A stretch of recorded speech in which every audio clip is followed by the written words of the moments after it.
CM योगी ने नारी शक्ति वंदन सम्मेलन को किया संबोधित। महिलाओं को बांटा 54 करोड़ से ज्यादा का ऋण। एनआरएलएम से जुड़ी महिलाओं से सीएम योगी ने किया संवाद।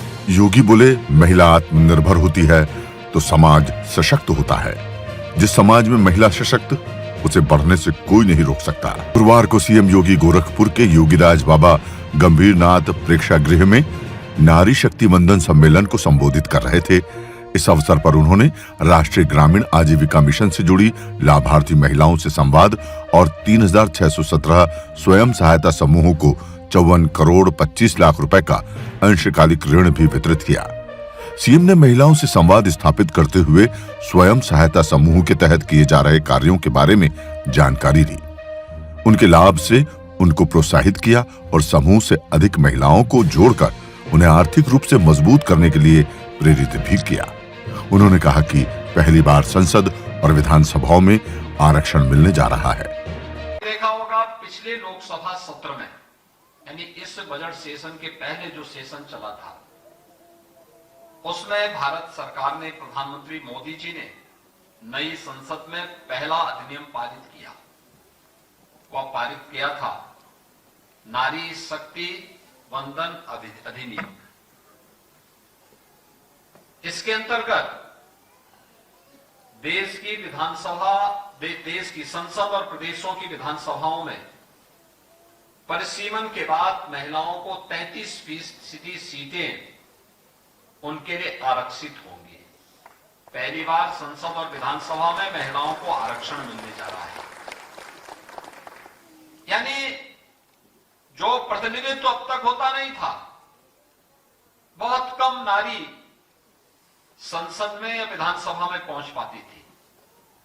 अब किसी के चाहने और न चाहने से नहीं होगा, बल्कि 33% से अधिक सीटें महिलाओं के लिए वहां आरक्षित रहेंगी। वे वहां पर जाएंगी और वहां पर उस सीट पर केवल वही लड़ भी पाएंगी। मुख्यमंत्री योगी आदित्यनाथ ने कहा कि मोदी जी ने जो भी योजनाएं बनाई हैं, उन योजनाओं का केंद्र बिंदु महिलाएं, किसान, बेरोजगार और गरीब लोग हैं। इस दौरान उन्होंने गोरखपुर में आवंटित पीएम आवास योजना और मुख्यमंत्री आवास योजना के बारे में जानकारी दी। मोदी जी ने आने के बाद 2014 के बाद से जो कार्यक्रम प्रारंभ किया, बेटी बचाओ बेटी पढ़ाओ के माध्यम से, मातृ वंदना योजना के माध्यम से, या फिर जितनी भी योजनाएं हैं, उन योजनाओं का केंद्र बिंदु बिना भेदभाव के महिलाएं हैं, किसान हैं, नौजवान है, गरीब है। कैसे उसका लाभ दिया जा सकता है? जैसे प्रधानमंत्री आवास योजना का ग्रामीण में अकेले गोरखपुर जिले के अंदर 61,556 लोग लाभान्वित हुए हैं। आप सोचो, जिस परिवार के पास अपना स्वयं का घर नहीं है, क्या बीतती होगी इस परिवार में। और महिलाएं खासतौर से सबसे ज्यादा सफरर कोई होता है, सबसे ज्यादा पीड़ित होता है, महिला होती है। मुख्यमंत्री आवास योजना में भी आवंटित जो आवास हैं, वह 38,866 आवास अकेले गोरखपुर जिले को प्राप्त हुए। इसी प्रकार से 3,880 आवास मुख्यमंत्री आवास योजना में स्वीकृत हुए। राष्ट्रीय ग्रामीण आजीविका मिशन के अंतर्गत कुल गठित जो स्वयं सहायता समूहों की संख्या वो 20,847 है और इसमें कुछ महिलाओं की संख्या जो जुड़ी हुई है, ये 3,05,000 से अधिक महिलाएं इसके साथ सीधे सीधे जुड़ी हुई हैं। जो निराश्रित महिला पेंशन प्राप्त करती है, गोरखपुर में 63,563, वृद्धावस्था पेंशन से लाभान्वित महिलाएं 6,094, 54,62 और दिव्यांगजन पेंशन से लाभान्वित होने वाली महिलाएं 6,094। पीएम किसान यानी किसान सम्मान निधि में मुझे बहुत अच्छा लगा कि गोरखपुर के अंदर 1,05,300 से अधिक महिलाएं इस योजना से लाभान्वित हैं। उत्तर प्रदेश में महिलाओं और बेटियों को दी जाने वाली सुविधाओं के बारे में जानकारी देते हुए उन्होंने कहा कि बेटी के जन्म से लेकर स्नातक स्तर तक के पैकेज की व्यवस्था की जा रही है। गरीब बेटियों की शादी की व्यवस्था की जा रही है।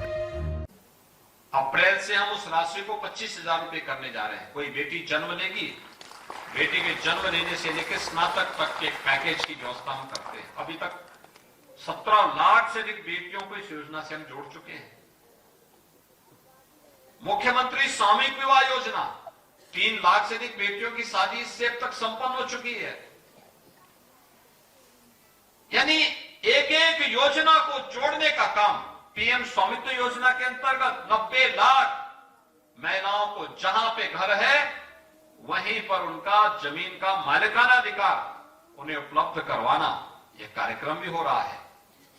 और टेक होम राशन में हर विकास खंड में प्लांट लगा करके पोषण अभियान के माध्यम से अच्छा आहार महिला स्वयंसेवी समूह स्वयं तैयार करके वितरित करेगी, मुनाफा भी अपना कमाएगी। यह भी है वीसी सखी, बैंकिंग कॉरेस्पॉन्डेंट सखी, बैंक की कमी को दूर भी कर रही है और गांव की एक बेटी या गांव की एक बहू को अपने पैरों पर खड़ा होने के लिए प्रेरित भी कर रही है। स्नातक की शिक्षा बालिकाओं के लिए फ्री है, उसके बाद भी भेदभाव हो इसको हमें किसी भी स्थिति में स्वीकार नहीं करना चाहिए। और उज्ज्वला गैस योजना के अंतर्गत 2,91,000 से अधिक महिलाएं सीधे सीधे गोरखपुर जिले के अंदर इस योजना का लाभ प्राप्त कर रही हैं। महिला स्वयंसेवी समूह 56 फेयर प्राइस शॉप यानी राशन कोटे की दुकान का संचालन कर रही हैं और इसमें 438 महिलाएं इस कार्यक्रम के साथ जुड़ी हुई हैं।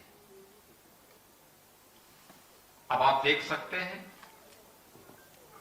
यानी पहले महिलाओं को घर से बाहर नहीं निकलने दिया जाता था, तो अगर वे घर से बाहर नहीं निकलती तो महिला स्वयं सेवी समूह के साथ नहीं जुड़ पाती, समूह नहीं बना पाती, एनजीओ के साथ मिलकर काम नहीं कर पाती,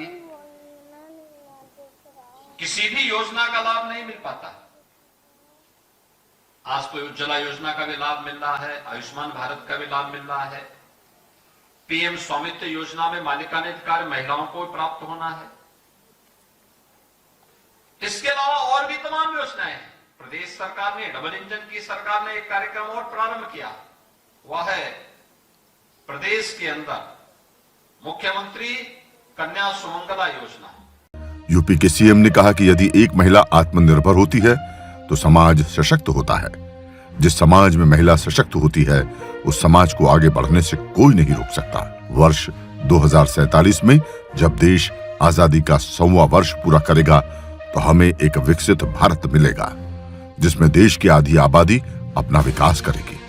महिला सशक्तिकरण के लिए सरकार प्रत्येक स्तर पर प्रयास कर रही है ताकि उनकी सुरक्षा, सम्मान और स्वावलंबन का कार्य सुनिश्चित रहे।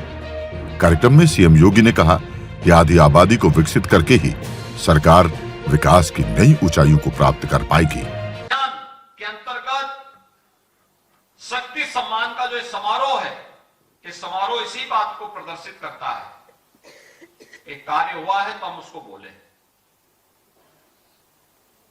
और उसको बोल करके अन्य लोग जब तक इससे लाभान्वित हुए उनको भी लाभान्वित करने का प्रयास करें और जो लोग लाभान्वित हो चुके हैं वो बोले, जिससे सरकार को भी ये पता लगना चाहिए और पब्लिक को भी पता लगना चाहिए कि सरकार की ये योजनाएं चल रही थी, इन योजनाओं का लाभ इस रूप में लोगों ने प्राप्त किया है।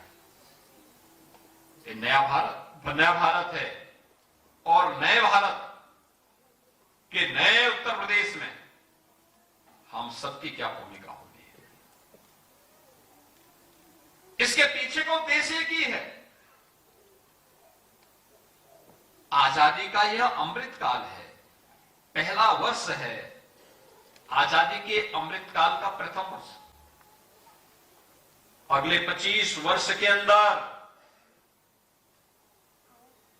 जब 2047 में यह देश अपनी आजादी के 100वां वर्ष मना रहा होगा, शताब्दी महोत्सव मना रहा होगा, तब कैसा भारत हमें चाहिए। प्रधानमंत्री मोदी जी के विजन के अनुरूप एक विकसित भारत का सपना साकार हो सके, इसके लिए हर व्यक्ति को प्रयास करना होगा।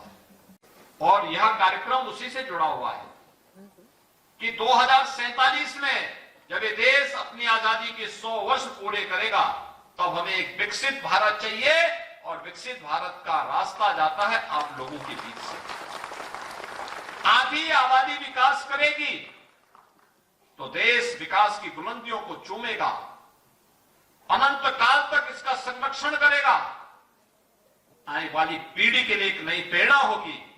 और नारी जो शक्ति वंदन अभियान है और शक्ति सम्मान का जो कार्यक्रम है, यह 2047 के एक बड़े विजन के साथ प्रधानमंत्री मोदी जी के द्वारा प्रारंभ किए गए अभियान का हिस्सा है।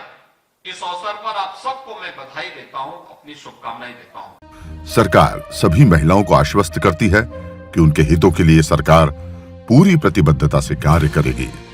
शासन की योजनाओं को जन जन तक पहुंचाने का कार्य पूरी जिम्मेदारी के साथ करेगी। पीएम मोदी ने नारी सम्मान व सुरक्षा के विजन के अनुसार गोरखपुर के सभी महिला स्वयं सहायता समूहों एवं एनजीओ राष्ट्रीय ग्रामीण आजीविका मिशन के तहत अपने पैरों पर खड़ा होकर स्वावलंबन का जीवन व्यतीत कर रही है। कोई सरकार विकास की बुलंदियों को नहीं चूम सकता है, और आपको मैं प्रदेश सरकार की तरफ से आश्वस्त करता हूं कि आपके हितों के लिए कार्य करने के लिए सरकार पूरी प्रतिबद्धता के साथ करेगी। आप सबके हितों के लिए सरकार हर संभव प्रयास करेगी। आज के इस अभियान के लिए मैं एक बार फिर से महानगर इकाई को और सभी महिला स्वयंसेवी समूह और एनजीओ को इस कार्यक्रम में भागीदार बनने के लिए हृदय से धन्यवाद देता हूं, और विश्वास व्यक्त करता हूं कि शासन की योजना को जन जन तक पहुंचाने में आप सबका अभिष्ट योगदान सदैव प्राप्त होगा। आप सबके प्रति मेरी शुभकामनाएं। धन्यवाद। जय हिंद। बहरहाल मुख्यमंत्री योगी आदित्यनाथ ने आधी आबादी को मिलने वाली तमाम सुविधाओं का जिक्र किया और आने वाले भविष्य में सरकार के विजन को स्पष्ट किया, जिससे महिला समाज को सशक्त बना सकें। गोरखपुर से प्रदीप आनंद श्रीवास्तव की रिपोर्ट।